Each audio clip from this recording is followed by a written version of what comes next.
en termes d'ouvrage, en anesthésie, on n'a pas un ouvrage spécifique pour l'anesthésie cardiaque pédiatrique. Et donc, j'ai mis les trois revues qui sont assez friandes d'articles en cardiopédiatrie parce que les éditeurs en chef sont des réanimateurs qui font la cardiopédiatrie, se trouve. Voilà, mais c'est pas spécifique. Bien sûr, vous avez tous les autres sujets qui sont traités aussi. Alors, par contre, en chirurgie, ils sont un peu plus aidés car ils ont beaucoup de revues de chirurgie cardiaque et donc forcément la cardiopédiatrie est très prise, les papiers sont très pris. Ce qui fait que des fois, les anesthésistes publient dans ce type de revues chirurgicales qui ont un peu plus d'audience en cardiopédiatrie que les revues anesthésiques. Alors, il y a une chose qui est excellente, qui est faite par nos collègues suisses, qui s'appelle le précis d'anesthésie cardiaque. Ça a été initié il y a beaucoup d'années en arrière par le professeur Chassot, qui est maintenant à la retraite.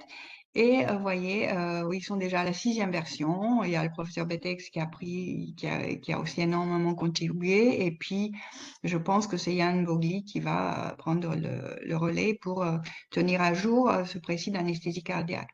Alors, sur le côté droit, je vous ai mis la table des matières. Vous voyez, elle est très fournie. Il y a le cardiaque adulte également dedans, bien sûr.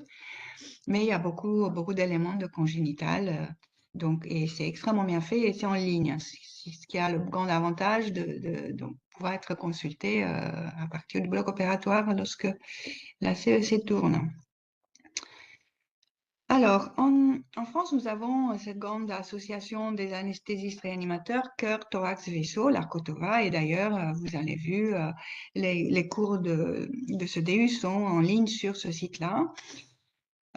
Donc, le directeur exécutif, c'est le docteur Philippe Moria, qui a aussi été à l'origine de ce DU. En tout cas, où vous allez trouver beaucoup d'infos. Il y a y compris les postes vacants en France où on cherche des anesthésistes qui sont disponibles. Il y a une bourse de recherche une fois par an, c'est pas mal, 10 000 € pour vous aider un peu à avancer dans votre recherche. Il y a des congrès. Arcotova, donc, qui se greffe sur le congrès de l'ASFAR, donc le congrès national. Ensuite, on a des sessions Arcotova dans le congrès des chirurgiens à la SFCTV, à la Société française de chirurgie cardiaque et thoracique et vasculaire. Et on a y compris des cours en ligne, des webinaires et on a aussi des masterclass. Et donc là, je vous ai mis, bon, c'était en 2023, mais il y a tous les ans au moins une masterclass d'un sujet extrêmement important. Donc là, en l'occurrence, c'était l'hémostase. Mais il y a eu d'autres masterclass sur l'échographie, péropératoire, voilà. Donc ça aussi, il faut s'inscrire et toute l'info est sur le site Akotova. Sur le site, par contre, les masterclass sont payantes. Mais bon, vous avez droit à avoir des formations par vos institutions et donc du coup, c'est tout à fait possible de se faire prendre en charge. Ne vous en privez pas. Alors, nous avons un congrès à nous en France qui s'appelle les Rencontres francophones multidisciplinaires de cardiopathie congénitale. Alors, c'est très multidisciplinaire. Il y a donc beaucoup de cardiologie. C'est un peu fait sur le même schéma que ce DU. Et d'ailleurs, vous allez trouver le même qui a été à l'initiative de ces rencontres, c'est le docteur Philippe Moria. Et donc, c'est des sujets qui sont traités chaque année. On choisit un comité qui choisit les sujets. Et il y a la partie cardio qui est traitée, la partie anesthésia, la partie chirurgie qui est traitée. Et donc, c'est vraiment c'est très bien fait. Et puis surtout aussi, je dirais, vous rencontrez les gens qui sont dans le même domaine. Et il y a toujours une soirée qui est très conviviale, qui est sympathique, où les gens se rencontrent, ou boivent un verre. En plus, ça se passe souvent dans la région bordelaise, donc le vin, il est très bon. C'est très sympathique. Et donc, s'il faut se passer en privé, et là, si vous voyez, c'est la semaine prochaine, et je suis sûre qu'il y a encore la place pour s'inscrire pour ceux qui souhaitent y aller. Je vous le recommande très, très chaleureusement. Là, je vous ai mis les programmes. Vous voyez, il y a une DPC aussi, une journée DPC. Il y a un programme qui est sur le côté droit, là, de la journée de jeudi, mais ça continue vendredi sur le même thème. Et c'est extrêmement enrichissant. Et souvent, à la même époque, donc là, vous voyez, ça commence mercredi et puis jeudi, vendredi, c'est les rencontres. Il y a le club ECMO pédiatrie. Aussi, une idée géniale du même docteur Philippe Moria qui l'a mis en place. Et ça aussi, ça se passe souvent à, à ce euh, je suis désolée pour les connexions, j'ai la Freebox et voilà, j'espère que ça va aller. En tout cas, la session est enregistrée. Donc, s'il y a des gros problèmes, je pense que vous allez pouvoir voir l'enregistrement. Et sinon, si ça aussi ça a bugué, vous avez les enregistrements des années précédentes. Voilà, c'est les inconvénients de la visioconférence. Bon, donc je reviens à mon club ECMO pédiatrique. Donc, souvent, ça se greffe juste avant les rencontres francophones multidisciplinaires. Et donc, là, ça traite uniquement de l'ECMO, bien sûr, pédiatrique. Et les coordonnateurs, bon, bien sûr, c'est le même Philippe Henriat, Pierre Bourgoin de Nantes et Nicolas Joram de Nantes et le professeur Pierre-Louis Léger, qui est lui-même ensuite coordonnateur d'un autre DU d'ECMO pédiatrique. Et donc ça aussi, ce sont des journées très riches.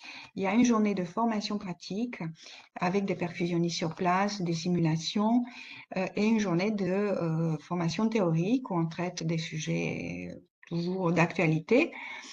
Là, par exemple, c'est mercredi prochain, on va avoir une journée très riche sur le CIR, c'est l'inflammation, PER-CEC et PER-ECMO, bien sûr. Donc, vous êtes les très bienvenus. Ça coûte 50 €, un truc comme ça, l'inscription. Voilà, et ça, c'est le DU qui est donc coordonné par le professeur Léger de Trousseau et qui traite de l'assistance respiratoire circulatoire de l'enfant et du nouveau-né. C'est un DU.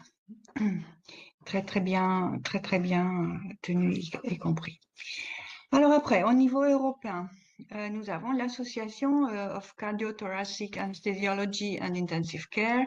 Donc, c'est uniquement cardiothoracique. C'est très bien, mais ça parle beaucoup des sujets adultes. Mais on a toujours des sessions pédiatriques qui sont pas très, très riches, pas très grandes, mais voilà. Plus on sera nombreux à y participer, bah, plus il y aura de la matière. Pour l'instant, c'est assez réduit. Alors, il y a la même organisation qui coordonne la course, le cours ECMO, ECHO, avec une habilitation, par contre, qui vous est donnée à la fin du cours. Il y a un examen, il y a un nombre d'échos à valider. Et là, vous avez une habilitation, donc, officiellement, vous êtes échographiste, cardiothoracique. Il y a aussi des congrès. Il y a aussi, donc là, vous avez le prochain congrès, donc c'est la semaine prochaine, bien, c'est en Espagne. Et puis, vous avez des webinaires. Donc là, 10 décembre, vous avez le prochain webinaire, prise en charge de la douleur post-opératoire. Les webinaires sont gratuits, je crois, en ligne. Aux États-Unis, vous avez la Société d'anesthésie cardiaque congénitale avec des réunions annuelles. Donc l'année prochaine, c'est en mars, le 12 mars, c'est à Denver. Donc là, c'est le méga congrès à l'américaine avec tout un palais de congrès qui est loué pour ça, avec des 5 ou 6 sessions en parallèle. Vous avez l'embarras du choix, des cas cliniques, des présentations, des simulations, des ateliers. Enfin, c'est énorme. Et eux aussi, ils organisent des webinaires. Voyez, donc celui-là, il vient de passer. Voilà, c'est que du congénital cardiaque. Là, pour le coup, c'est notre sujet. Mais c'est bien sûr en anglais. La société, toujours américaine, d'intensivistes cardiopédiatriques. Donc là aussi, ça ne parle que de l'arrêt cardio-congénital. Et c'est donc une réunion annuelle. Donc cette année, ça va être en décembre. Et comme vous voyez, ça va se passer à la Nouvelle-Orléans. C'est payant, bien sûr. Et c'est encore un méga congrès à l'américaine. Et puis nous avons le World Congress, donc c'est le congrès mondial de la cardiologie congénitale. Et là, cette année, c'est à Hong Kong, en décembre. Et donc là, c'est la grande usine. Vous avez tous les cardiopédiatres, les chirurgiens cardio-congénitales et les anesthésistes cardio-congénitales. Donc là, vous devez avoir 3 ou 4 étages avec une trentaine ou quarantaine de sessions en parallèle. Donc voilà, là, vous serez servi forcément. C'est payant et puis il faut pouvoir aller à Hong Kong. Mais vous allez rencontrer tout le monde. Alors, nous avons le EOLSO, donc c'est une organisation qui ne s'occupe que de l'assistance extracorporelle. Donc, dans notre cas en pédiatrie, c'est surtout l'ECMO et les assistances circulatoires pédiatriques. On va avoir le cours dessus. En tout cas, ils tiennent un registre. Donc, lorsque vous travaillez en réanimation, vous êtes censé rapporter vos cas pour qu'on puisse avoir un reflet global de l'activité dans ce domaine. C'est une organisation européenne et aussi il organise un congrès où on parle exclusivement de l'ECMO et de l'assistance. Donc, c'est pas uniquement cardio-congénital, c'est aussi assistance pour des raisons respiratoires et aussi assistance pour des raisons cardiopathie acquises. Mais voilà, ces congrès sont, je pense que c'est tous les ans. Donc cette année, vous voyez, l'année prochaine, c'est en Irlande. Et là aussi, c'est un très grand congrès, puisque c'est de partout d'Europe. Et enfin, mais c'est pas parce que c'est la moins bonne, il y a la Congenital Heart Academy. Alors ça, c'est quelque chose qui est né durant le Covid, quand les gens ne pouvaient plus se rencontrer. Et c'est à l'initiative du professeur Vernovsky, qui est cardiopédiatre aux États-Unis. Il doit être retraité depuis, je suppose. Vous allez voir énormément d'ouvrages un peu plus anciens, mais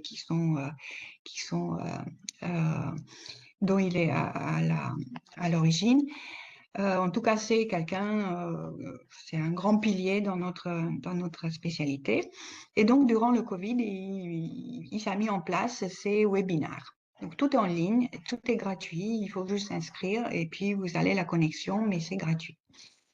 Et donc, durant le Covid, c'était une de nos sources principales de communication. Et ensuite, ils l'ont poursuivi parce qu'en fait, il y a aussi beaucoup de personnes qui ne peuvent pas forcément se déplacer dans tous les congrès. Et puis, c'est toutes les semaines, il y a des webinaires c'est uniquement la cardio-congénitale, donc c'est toujours notre sujet. Alors, il y a beaucoup d'embryologie, il y a pas mal de chirurgie, mais il y a, vous voyez, pour nous, c'est quand même très, très au courant des dernières nouvelles parce que, vous voyez, là, ils s'intéressent, c'était en 2023, ils faisaient déjà toute une session uniquement pour les stratégies périopératoires pour diminuer le risque de neurodéveloppement chez l'enfant après chirurgie en CEC, ce qui est aujourd'hui le grand sujet. On va en rediscuter puisqu'on va avoir une journée entière. Aujourd'hui, ce n'est plus vraiment la mortalité qui est discutée parce que les chirurgies sont beaucoup améliorées, les prises en charge post-opératoires aussi. Maintenant, c'est la morbidité. Et la morbidité la plus principale et la plus gênante, c'est les problèmes de neurodéveloppement ultérieur. Donc, mais il y a aussi des webinaires sur comment nourrir ces patients cardio-congénitales, comment traiter la douleur post-opératoire. Donc, vous allez forcément trouver. Et aussi, le grand intérêt, c'est que c'est sur YouTube. Et donc, c'est enregistré et ça reste là-bas. Et vous pouvez trouver des webinaires anciens sur des sujets qui vous intéressent. Donc, j'espère que je vous ai convaincu que ce DU n'est pas la panacée, qu'il faut surtout pas se limiter à l'enseignement que vous allez recevoir ici et qu'il faut continuer à chercher durant toute votre carrière à enrichir vos connaissances. Et des sources d'informations, il y en a énormément, comme je n'ai fait que citer quelques-unes. Alors, je vais voir si le docteur Lévy a été connecté. En tout cas, c'est bien ce que vous avez fait, j'aurais dû vous le dire dès le départ, de m'interrompre quand il y a un problème avec la connexion. Moi, je le fais de mon domicile et donc du coup, bah voilà, c'est ma Freebox qui fait le boulot. Mais voilà, coupez-moi chaque fois qu'il y a un problème pour que je parle pas dans le vide. Ok. Alors, je vais arrêter.